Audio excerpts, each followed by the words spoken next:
Assalamu alaikum wa rahmatullahi wa barakatuhu. Ahlan wa sahlan wa marhaban, mpenzi wetu mtazamaji popote ulipo.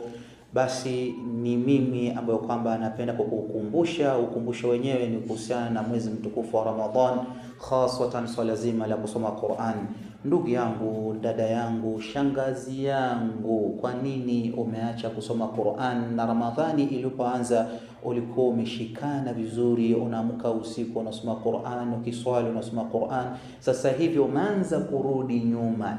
La thumma alf la, usirudi nyuma, bali sasa hivi ndio takikana ujifunge kabisa na kusoma Qur'an, kwani sisi tuko ndani ya mwezi mtukufu wa Ramadhan. Qur'ani iliteremshwa ndani ya mwezi mtukufu wa Ramadhan.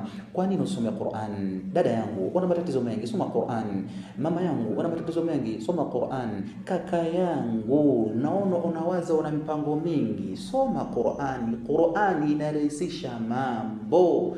Mimi nipo tayari kusoma Qur'an. Je, wewe? Wabillahi tawfiq. Wassalamu alaikum wa rahmatullahi wa barakatuh.